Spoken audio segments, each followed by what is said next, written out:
So let me begin. Welcome and hello. I'm Tom Hassan. I'm School Year Abroad's president.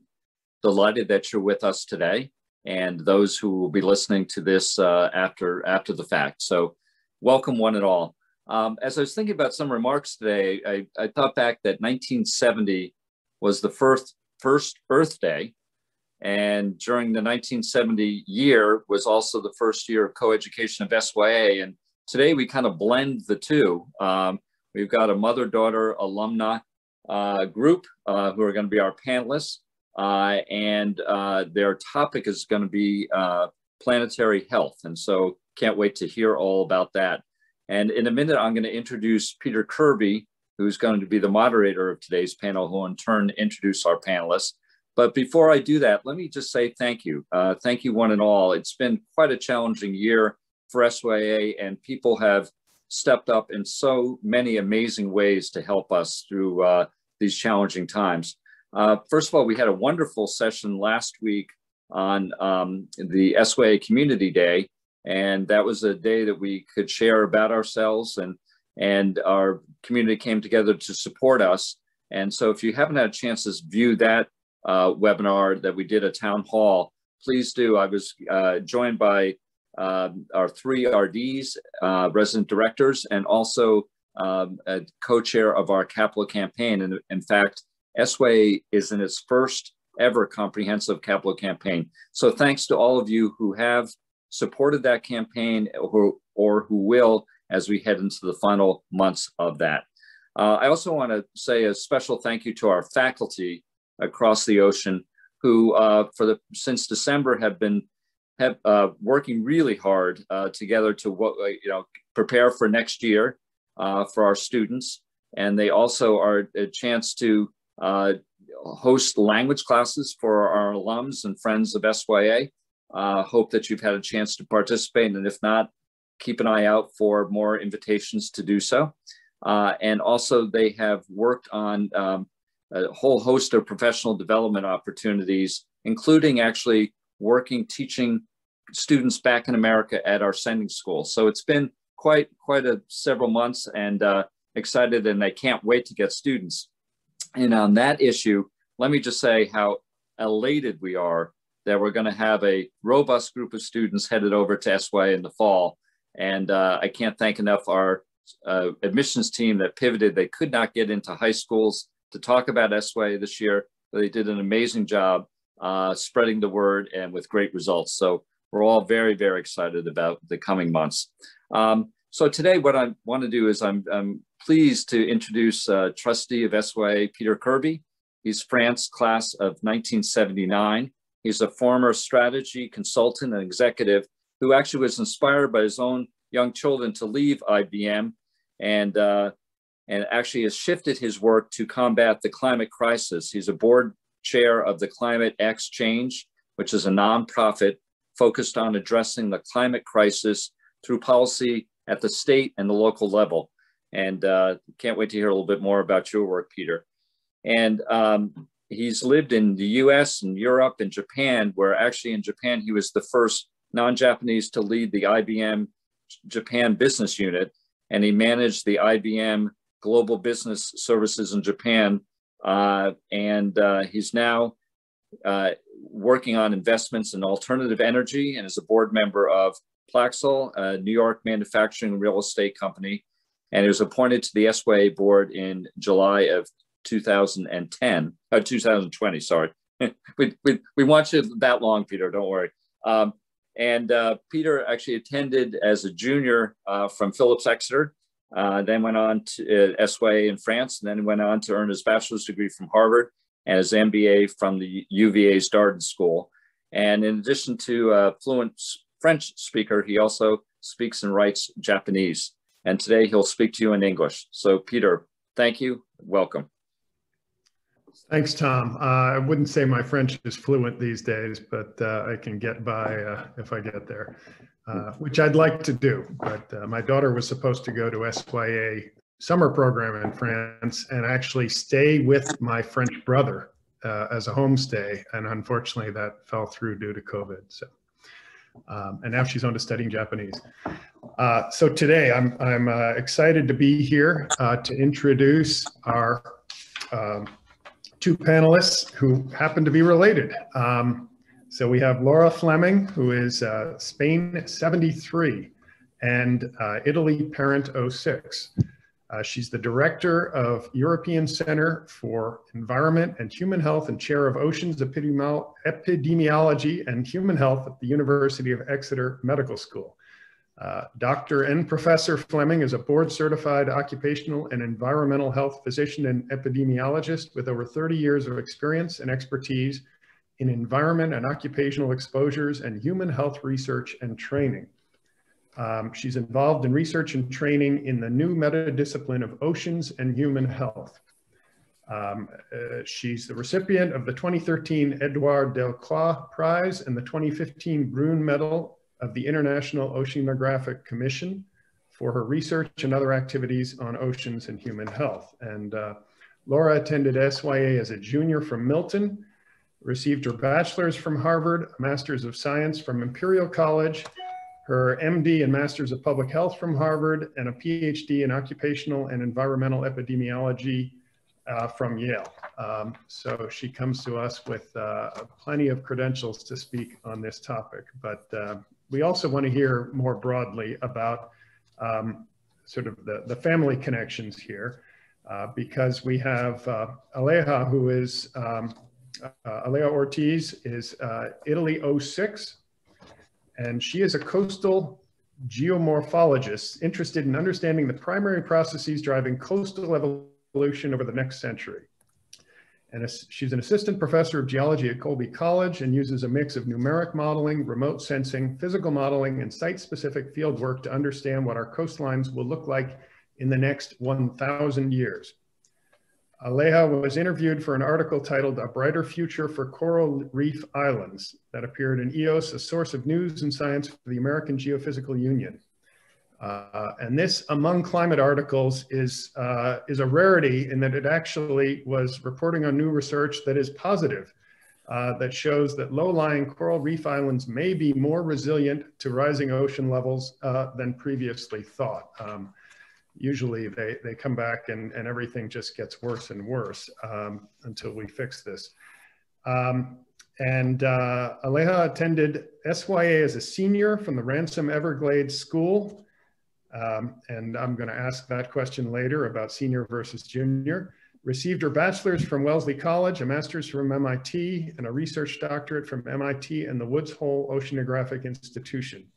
Prior to her appointment at Colby, Aleja was an assistant professor at North Carolina State University, where she retains adjunct status. So welcome, Lora and Aleja.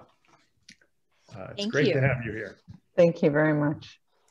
Now, I notice in addition to being related and both having been to SYA, you both are studying oceans in some capacity. I will ask Aleja first, how did you become interested in your areas of study and research?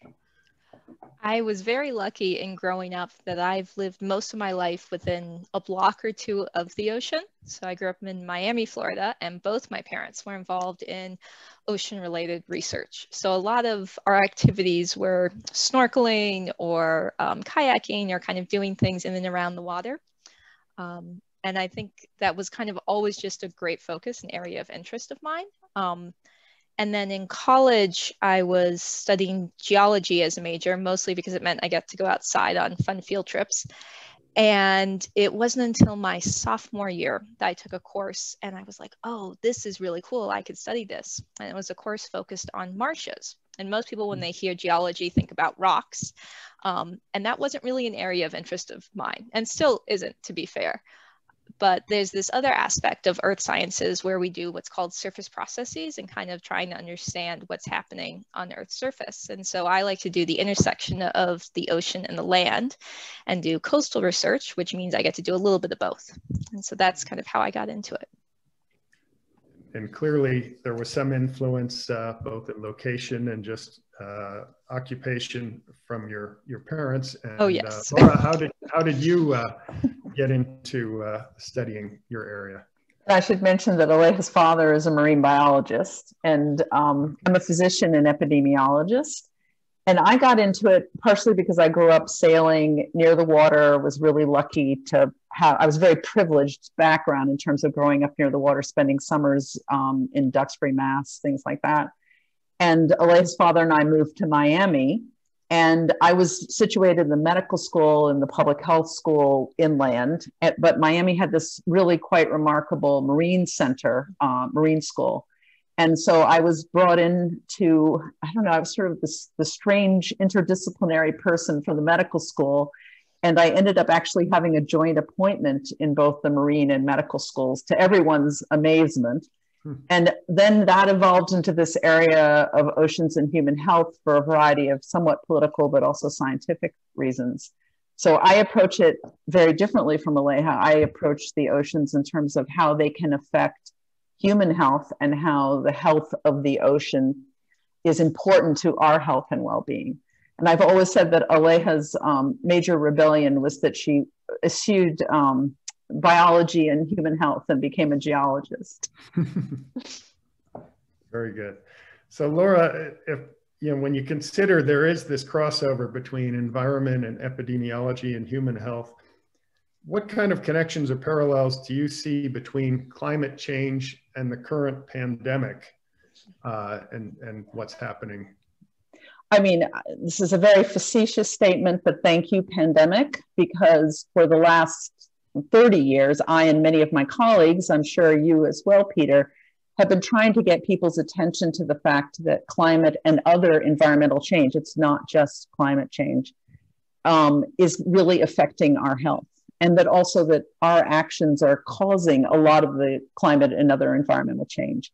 And I think that the pandemic has really woken up many of the people in the world to believe that. And I don't think they believed it before. So I'm used to always sort of being an outlier and saying, particularly in the medical community, that the environment matters. And by environment, I mean the natural environment, the planetary environment, not just, for example, the built environment or your street or your local park. So I guess my answer to that is it's now very obvious that our actions affect our natural environment, both locally, regionally, nationally, internationally, and that comes back to haunt us if we're not careful. Do you see any converse impact in terms of the pandemic affecting environmental change? Maybe you could explain that a little bit more, what you're asking, because I'm not sure. I mean, in some sense, there's a short-term impact of, decreased activity. I think there's probably a medium-term impact of we're actually generating more waste and causing more other issues. But how about on sort of the human behavior side of things? I mean, do you think people will get the message, I guess? I mean, I'm not an expert in human behavior. There literally are people who are experts in human behavior. Two aspects of that. One issue is that I would say the longer this lasts, this sort of endless pandemic situation, the more it does imprint on us. And I think it could be both positively and negatively. Positively, I think it may make us realize again that our actions do have climate and as well as local environmental impacts. I think long-term, I'm also starting to be worried about sort of mental health issues and sort of long-term trauma, particularly I think for young people. I think, you've already talked about SYA. I think a kind of negative piece to this is the impact on mental health of many people, particularly young people and also people who are on the edge because of their socioeconomics or their geographic position. The flip side, just to give it a positive spin, because I do like to go to this more positively, and based on my research, I think I can say there's evidence for this. I think there's more appreciation now for the importance of the natural world, for example, blue and green environments, in terms of our own health and well-being. And I'm hoping that that means that we'll value those environments, in my case, particularly blue environments, rivers, lakes, even fountains, and obviously coastal and other marine environments. I think we'll value them more because I think all of those, particularly people who've been on real lockdown, realize that just even a view of the water can be really helpful to your mental health. And if you can exercise by it, even better for your physical. Yeah, what is the key role of oceans in human health, Lora, in your research? What are the areas you're focused on? I mean, at this point, I originally started looking at harmful algal blooms, which are microbial blooms that we don't even know why they bloom. It could be from nutrients, et cetera. And then they put out very powerful toxins. And then I moved into also poop in the water. So that would be waste from humans and animals coming off of the land into the water predominantly. So I was very much approaching things from a very negative point of view, you know, all the terrible things that can happen to you. Climate change is kind of in there with ocean acidification, extreme weather. But in the last 10 years at the center I've been working with colleagues around the world, we've been trying to look at this issue of, there's a sort of general sense that interacting with blue and green environments, particularly high quality blue and green environments, are good for our health and well-being. And what we've been trying to do is find the evidence for that. So we've done lots of different types of studies, and uniformly, if you have exposure to the opportunity and access to high quality blue-green environments, it is better for your health, your physical health, and your mental well-being. So, I mean, to me, that's a good news message. I think other positives that come out between humans and their interactions with the ocean environment, obviously, is seafood, huge source of protein and micronutrients that can prevent chronic disease. We've developed a whole lot of models and stuff. Leija has been involved in some of that. So, for example, hurricane prediction. If we didn't have that relationship with the ocean, we wouldn't have those kind of early warning systems. Marine biodiversity provides us with chemotherapy agents, possibilities for alternatives to plastics. And a whole nother area that's growing, which may even replace fossil fuels, ironically somewhat, is marine renewable energy. So wind, tide, solar power along the coast, et cetera. So I think there's lots of different ways we do it. And also, not to talk too long about this, but historically, humans have interacted with the ocean in many different ways in terms of their cultures, trade, livelihoods, and also things like slavery and trade in human beings. I'm going to shift gears and ask Aleja, since she's been modeling coastlines for the next 1,000 years, what do you see happening in the next 1,000 years? And how much of that is just natural and how much of that is affected by climate change? It's a good question. And so I think the first thing that always stands out to me is if you look at most predictions for, say, sea level rise or increasing global temperatures, they go out in forecast to 2100 and then stop. And I do this all the time, we'll quote, we expect at least 1 meter of global sea level rise by the end of the century, which is great. The problem is it doesn't stop at the end of the century. And so part of it is that until maybe the last 5 to 10 years, we weren't necessarily looking further beyond for a range of different issues. Our models didn't necessarily have that level of accuracy, prediction, or kind of computational abilities. But also that there's been a focus on trying to keep it on human timescales, right? It's a lot easier for us to understand things when they're on human timescales. But so that's always an interesting aspect I like to point out to students and say, you know, we can look at all these figures and these data, but realize that 2100 is not the end of it. It keeps going. And so a lot of the work I do is kind of on this bridge in terms of timescales from what we would think of as human, maybe decades to maybe a century, to geologic timescales. We're quickly going into millions of years. So by most geology standards, I'm looking really short. But by human standards, it's kind of long. So when we think about kind of what they're going to be coastlines going to look like over the next 1,000 years, a lot is going to depend obviously on what's happening in this century in terms of our emissions and how much are we going to be following some of these recommendations from the IPCC. But, you know, broadly speaking, there's probably going to be a lot of change.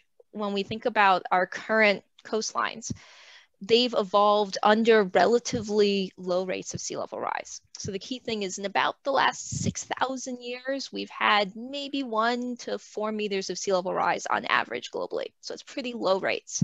The key part to remember is that about 24,000 years ago was our last glacial maximum. And so we actually had 120 meters of lower sea level. So from 24,000 years ago to about 10,000 years ago, sea level rose pretty fast over a period of about 15,000 years. But then it really slowed down. And most of the coastlines that we see today developed in that much slower rate. And so the key aspect there is that these coastlines develop in slow rates of change, and we're now cranking that rate up really fast. And so kind of understanding what can happen, and there's usually kind of 3 options for most coastlines. They can keep up, and keeping up with sea level rise could mean that they build up vertically. They can regress, which means that they would say roll back closer to kind of the land and further away from their current position close to the ocean, or they can drown. And so broadly speaking, those tend to be what we think of happening.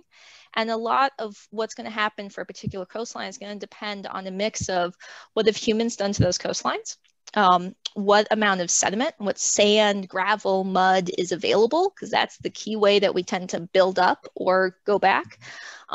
And then what are some of the processes driving change? So these are going to be the waves, the wind, the big hurricanes, tides, rivers, all of those pieces are going to play into it. And then of course it's the what are humans doing? Are we building things? Are we moving things? Are we forcing islands not to move? All of those will then change that answer. So some of the work I do kind of tries to understand those different pieces. Sounds like a lot of calculations. How have this is for both of you, so I'll let whoever wants to answer first, but how have your SYA experiences helped you in your work? You want to go first, Leija?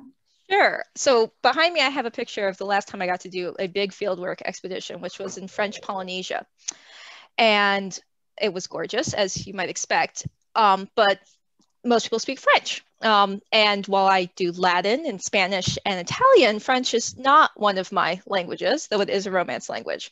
So I was walking around carrying various pieces of equipment and digging on these islands and kind of looking a bit strange because I would drag pieces of equipment behind me. And so what I did is I went to Google Translate and I wrote up a paragraph of who I was and what I was doing in English, and then had Google translate it to French. And I wrote that in my field notebook and I practiced saying it as best I could. And then anytime someone came up to me, I would just say it in, bad French.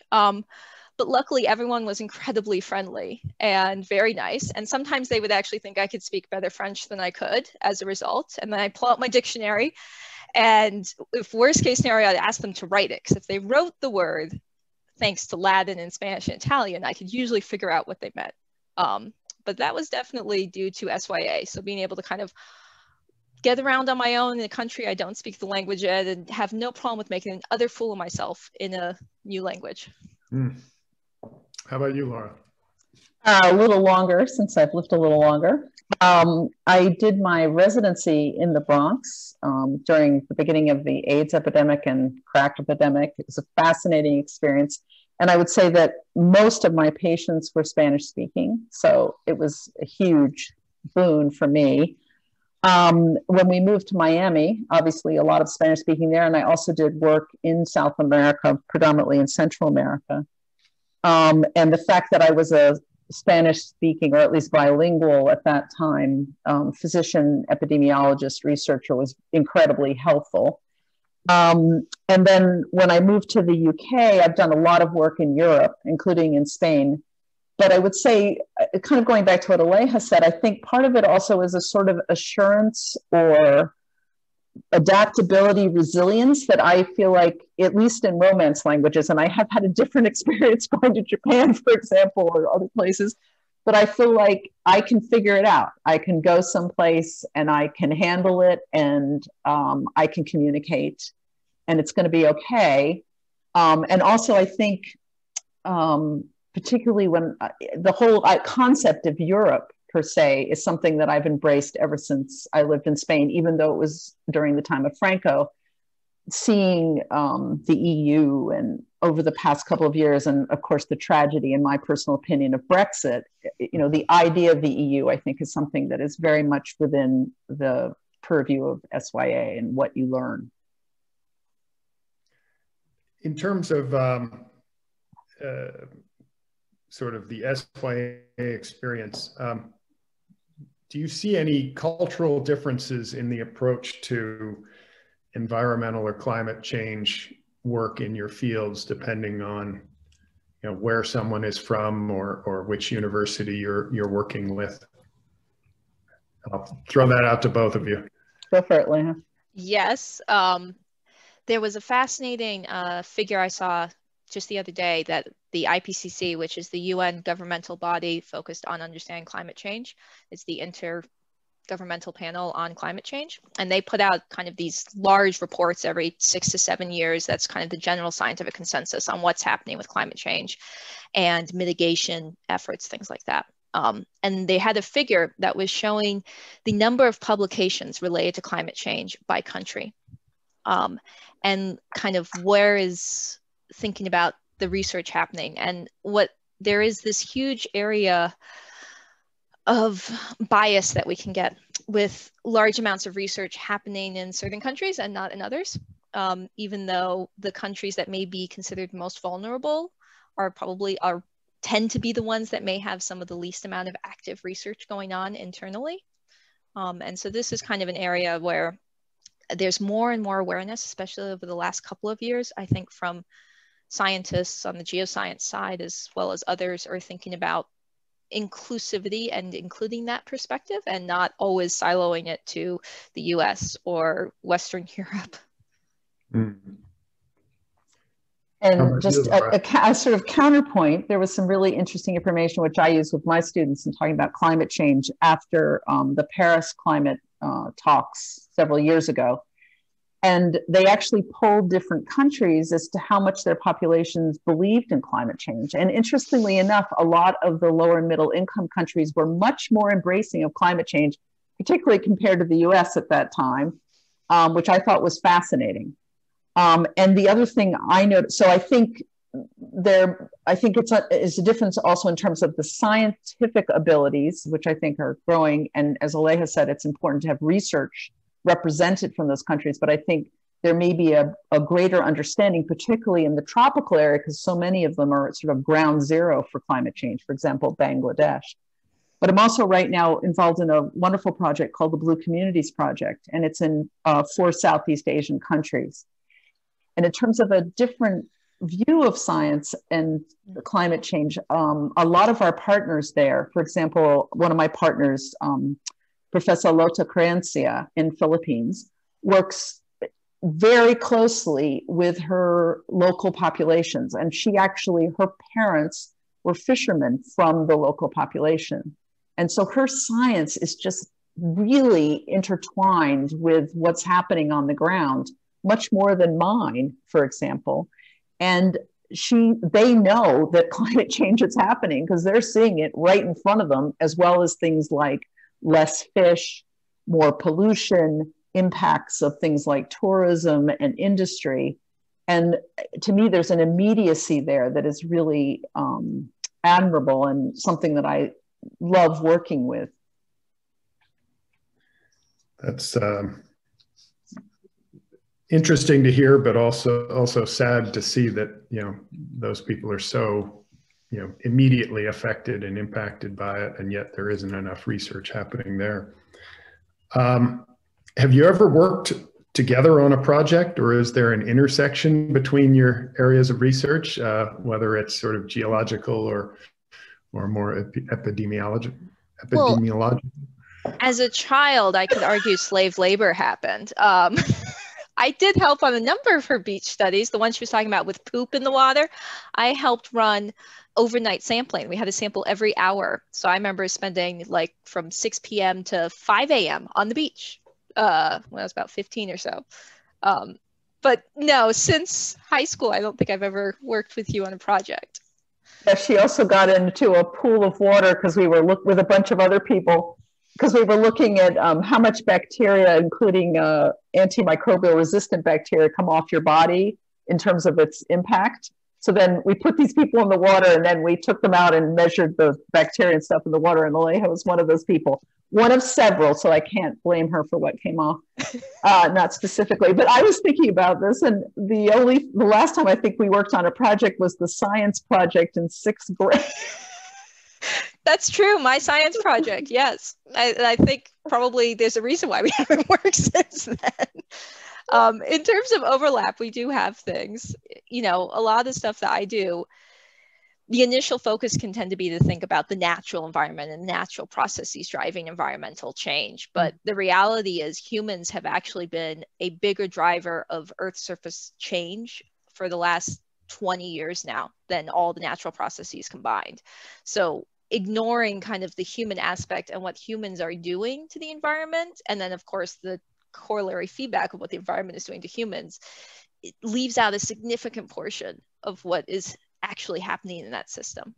So it's something we've talked a little bit about, but I don't know. Leija tends to do things like in geological time. It puts everything in perspective. But we have actually gone to some scientific meetings. AGU is embracing enough that it actually encompasses interests of mine and interests of hers too. So it's the American Geophysical Union, and they have an annual conference with about 20 to 25,000 people each year. And we did go to that together in San Francisco, maybe 3 years ago now. So when you are together, and I understand, Lora, you're currently in Maine, not in Exeter, UK, due to getting stranded there during COVID, though not a bad place to be stranded. So you're actually both in Maine, but some distance apart. But when you are together, what do you talk about at family dinners? So this is the closest we've actually lived together since SYA for me. And we actually see my mother probably almost every week. And the newest thing I think we talk about is an RPG board game. My wife loves playing board games, and she managed to get my mother very interested in a board game called what's it called? Gloomhaven.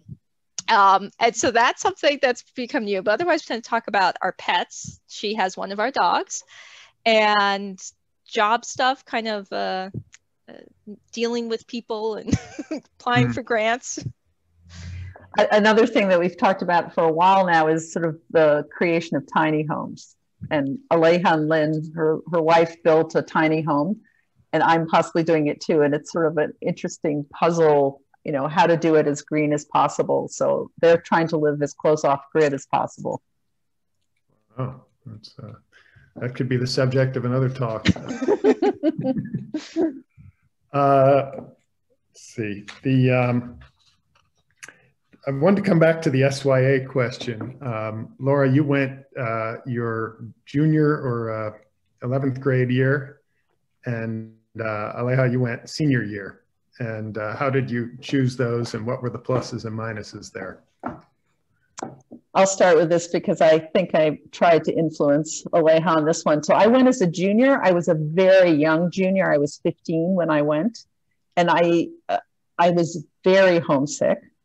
And Barcelona was during Franco. It was a really different place. Wonderful, wonderful city. And actually, I just want to shout out to Angel Villalta. He saved me, and I fell in love with that city thanks to him, and thanks to him for many things. But I felt also when I came back, however, I felt like I had grown up a lot. I had become very independent, and I found it hard to go back for a senior year at Milton, even though I had terrific courses and teachers and everything like that. So when, from a very early age, I tried to influence Aleja to go to SYA despite her school not necessarily supporting it. And I really pushed for her to go in her senior year because I thought, you know, after you've been at SYA, you might as well just go on to do other things, college, whatever. That was, and then also you're older, so you can really take advantage of it. Yeah, I don't know if that was good or not for you, Leija. Oh no, it was very good. I'm very glad I went my senior year, for a lot of the reasons kind of just raised by my mom. It's funny, I remember, my mother and both of her siblings all did SYA, so I kind of grew up knowing about SYA, And I remember in 6th grade when the Italy program was open up, and I was so excited because I loved pasta and I was going to take Latin in middle school, and it was a classics program and it was perfect. And so I kind of decided then there I was going to do SYA. And then it was really just a matter of how do I make that happen? And we had a little bit of back and forth with my school at the time. And there was a question once of, but why would you miss your senior year? It's your prom. And I went, Italy. I'll be in Italy. And I never regretted it. It was fantastic. And I very much appreciate not having to come back and go to kind of my regular high school again. It was very great to then be going off to college or something else. Yeah, I can see that. So then you moved on and went into your corresponding passions and of science and medicine. There's obviously a gender gap in STEM even today, but particularly in your time, Lora, and still, Aleja, when you started in studying geology and so on, how did you feel that, and did you have challenges pursuing STEM careers due to that? I guess I'll go first because Aleja is more recent. When I reflect back on my career, and a lot of this has been informed over the past year about thinking about things like white privilege, I realize I have huge white privilege, and I just never really saw it as an issue. I just thought I was the oldest child, the oldest grandchild. I was designated to become a physician whether I wanted to or not. And I tried other things, but I became a physician. And a lot of it, I think, came from the fact that I was a white, upper middle class, very educated, very privileged woman. When I moved to Miami, most of my students were either minority and or first generation college. And I think that's when I started to realize all these assumptions. So I had students who, the first person in their entire family to go to college. And they said that coming into university was like going to the moon. You had to learn a whole new language. You had to learn how to dress, act, think. And I just can't imagine how difficult that is. And if you layer onto that things like race, ethnicity, gender, it's huge. So I think I served a weird purpose of just saying, oh, I don't see that. And in some ways, I think that was positive. And in some ways, I think that was very difficult for some of the people that I was working with because they were experiencing it and I wasn't. Having said that, when I moved to the UK about 10 years ago, I really felt like in the academic circles, they were about 15 years behind the US. And I was often the only woman professor in the room. And I guess at some point in your career, you get to a point where you just feel like if you don't speak and you're very privileged as a professor in the UK, who's going to? So I just spoke and I was the ugly American in the room, but I'm hoping that it had some good impact for women and others coming after me. So on my end, I've been remarkably lucky. I mean, I think a large part of it is the fact that I grew up highly educated with privilege, particularly socioeconomic. My name, Alejandra Ortiz, is somewhat obviously Hispanic, though in many cases when I introduce myself as Leija, people go, oh, is that Hawaiian? Aloha, which it's not. But still, most people, I am white passing. And in some ways, I think that's probably trumped a lot of issues for me.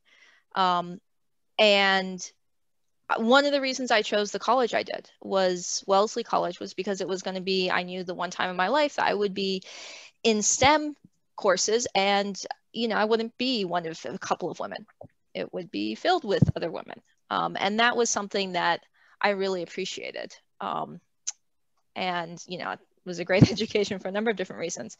Since then, there have been instances of, kind of gender discrimination, but it's been remarkably mild to me personally. I have seen it a lot to a number of friends and colleagues.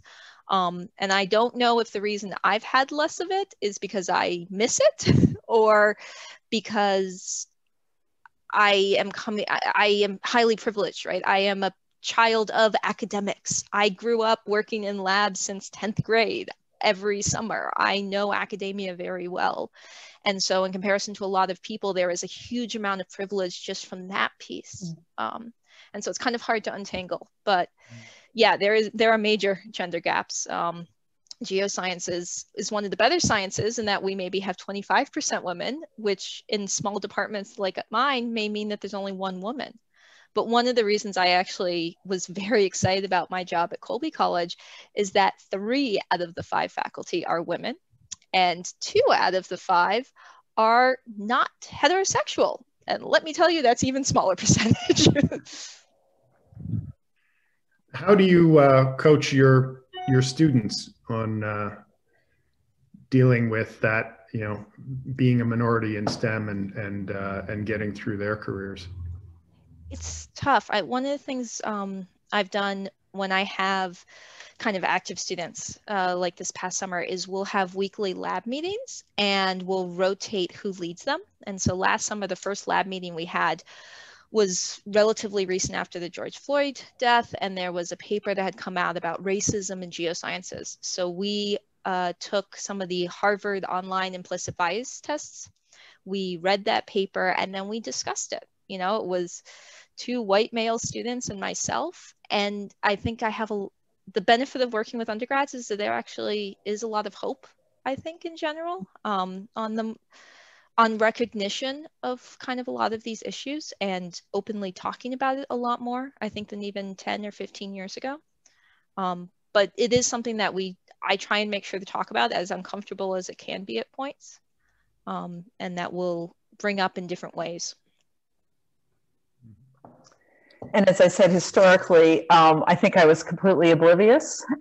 And in retrospect, I wish I had been a lot more sensitive to it with the students that I had. Although I will say that a lot of minority and first generation college students worked with me. In other words, I think I was perceived as somebody who was a positive, open influence. But I have to say, again, I look back at my some of my behavior somewhat not wonderful. And then, like I said, over the last couple of, particularly the past year, I've been trying to do my own learning and reading. And in the UK, they call it intersectionality, and we're trying to raise this topic. But I will point out that where I live now in the UK, Cornwall, it's an incredibly white area. It has huge poverty, white poverty. And after living in the Bronx, Miami, and other places, it's been a real change for me to experience white poverty. So, yeah. And also, I think working with people in Southeast Asia has been a real eye-opener for me, including just issues around empowering not only early career researchers, but my own colleagues who are non-English speaking to run things and for me to shut up. Been there in Japan. Do you have role models or, I guess, heroes within the science field? Pardon the mangling of the pronunciation. Leija? So one of the things my mother was very passionate about, I think, was matching me with some very strong women. So when I said I've worked in labs, I was actually able to work with a Wellesley alumni in her lab, and she made sure I was kind of in contact with a number of very high-powered achieving STEM researchers, and it's one of the reasons I went to Wellesley. But to be honest, my mother would be one of them, especially if I ever look at her CV, which is a little depressing because it's so long. And then I've been incredibly fortunate through kind of graduate school and collecting a number of very good female friends who are just fantastic researchers and really good friends. And so they're the people I call when I need to do a practice for a job interview, for example. Mm-hmm. So when I was growing up, I was very intrigued by Elizabeth Blackwell, who was the first woman physician in the US. I think there's now a biography of her and her sister, which is very revealing out. I guess in terms of people, sort of heroes and mentors, I would say that I've had both male and female, and maybe that reflected the fact that there were fewer females when I was going through. But I urge people to have multiple mentors and to see mentors as a relationship that changes over time, and different mentors can help you with different things. Dr. Sharon, or Professor Sharon Smith, was a colleague who was a biological oceanographer, and we ran the first Oceans and Human Health Center in Miami for about a decade. And I learned a lot from her about leadership and interdisciplinary research and just running a large group. But I agree with Leija. I think many of my heroes are colleagues. I now have an amazing network of not all female, but predominantly female colleagues around the world. They're not all researchers. I think professional service people, community people, people in government. I think a lot of government people are unsung heroes. And again, around the world. And these are people that I have learned from, and as Leija says, I reach out to them when I need feedback, and I hope they do the same to me. Very good. I'm going to ask one more question, but before I do, I'd like to let the attendees know that we do have this Q&A box, and would love to have some questions from the group attending. So please go ahead and type a question in there. Wow. This again is for both of you. If there's a message you'd like to communicate to the general public about the importance of your work and what we can do to be more effective stewards of the Earth, what would it be, given that this is in honor of Earth Day and Earth Week? I'll go back to my childhood. I think it's not only think globally, act locally, it's also think global, or the reverse. I think you have to do both. And I think that all of us can do things around climate and other environmental change to help the world in our own families, our communities, our regions. But we now, thanks to the internet, and I think even more thanks to the pandemic, ironically, we can reach out to people, like-minded people around the world. And that's what I try to do, and in my research, my training, everything. I think the thing I would say is that there are a lot of people working really hard to look at all the kind of different aspects of earth science, environmental, planet health, climate change.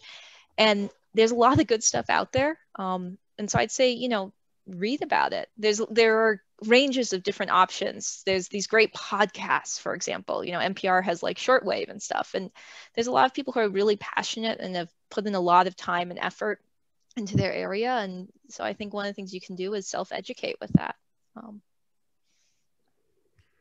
Very good. I'll put in a plug, Climate Exchange, the nonprofit I'm at.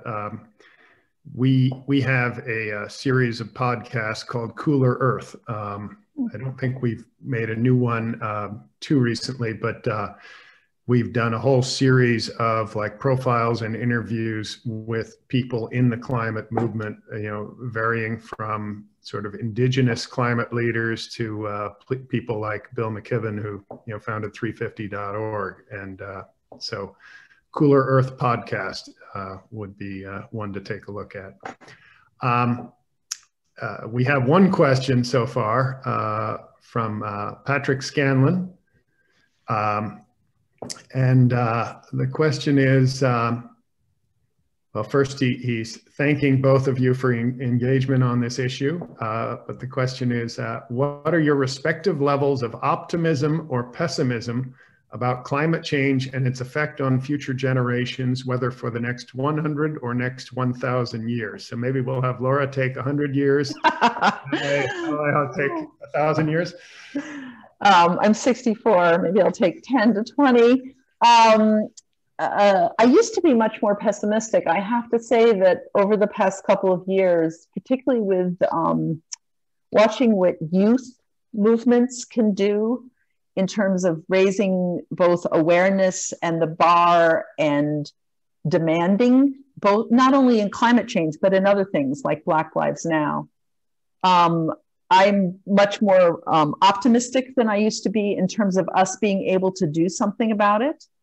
I'm also obviously more optimistic with the current government in the US than I was 6 months ago, where it was an embarrassment to go to meetings as an American. And I think, I think the pandemic plus minus climate change has really raised awareness. And I'm hoping that that awareness will now translate into real action. And I think also an awareness that whatever we're going to do is going to be tough. Because even with all the lockdowns, as you've already pointed out, Peter, it hasn't really changed our carbon impact over the past year as much as I think all of us hoped or thought it would. So clearly what we're going to have to do is major changes. But it's always good to hang around with geologists because they look at things in millions of years and then it doesn't really matter. Right, Leija? Now you're stealing my topic. But one of the things I remember, I took environmental science in high school, and it was always a bit depressing and pessimistic. And one of the things I liked about geosciences is that it does put things in perspective on very different time scales. And at the 1,000 or million of year time scale, the planet will still be here. Whether or not we're here is a slightly different story. And there's a reason I'm not a biologist or MD. But yeah, I mean, I think if you look at the history, geologic history, there have been huge switches in our climate. I mean, right, we think about where most of us are right now, my mother and I, it was covered in miles of ice 24,000 years ago, right? And sea level was 120 meters lower. So meters, right? Do the math there. That's a lot different. And that was only 24,000 years ago. And that wasn't our biggest ice age. That wasn't, only one ice age. We've had many. And yes, we are changing things faster than has happened in Earth's history for the most part. There are some parallels. But at the end of the day, Earth will probably still be here, short of really blowing it up, which actually would be a lot harder than bad rated geology movies might make you suspect. It'll be here. It'll look different, but Earth is constantly changing, and that's one of the fun parts, is it does change. And so I think the key aspect is how our species is going to learn to change with it. I was going to add one other thing, Peter, just bring it back down to people. When I first started doing stuff in environment and human health, I remember having discussions with some of my BIPOC colleagues about environment. And they were like, that's a white issue. It doesn't affect us. It's not important. And I think both in the developed countries, but also now in lower and middle income countries, the people that are really being affected are clearly socioeconomically depressed, but also many people of color. And I think their voices are finally starting to be heard, and they're banding together in a way that things like the internet allow, which they couldn't do before. And that also gives me hope, because I think when you're really affected by something, you are effective in making change. Well, and it is even affecting, some of the wealthier people at this point as well, unfortunately, in addition. But sometimes it takes that, coming home to roost in order to get people motivated. One more question here. Have either of you seen the documentary Seaspiracy on commercial fishing in the oceans? And if so, what has been your reaction to it? I have not. I haven't even heard of it. It's sea piracy, I think, and I've been girding my loins to watch it. Many of my colleagues have. There's a lot of discussion going on, at least in Europe, about, for example, Southeast Asian colleagues are upset that it misrepresents or casts them in a very negative light, but I haven't seen it, and you're right, I need to see it. It's just, when I finally finish working, I just want to do one of these games that Leija and Lynn did. Okay. Very good. I will, I think that's all we've got in terms of questions. No more here. So we'll wrap up. But to summarize on the prior question, Lora is hopeful, and Leija says in the long run, we'll all be dead, is basically. It doesn't Planet matter. will be here. It's okay. Well, thank you both very much for this very interesting chat this afternoon. You know, I think it's great to see this family connection, both, you know, SYA and through the oceans, and awareness of the environment and how it's impacting people. I hope all of our viewers, including those viewing on video, take these lessons to heart and maybe go watch a documentary or two or listen to a podcast. Thank you. Thank you. Thanks to Susan. This was wonderful. Thanks for Thank you, up. Peter.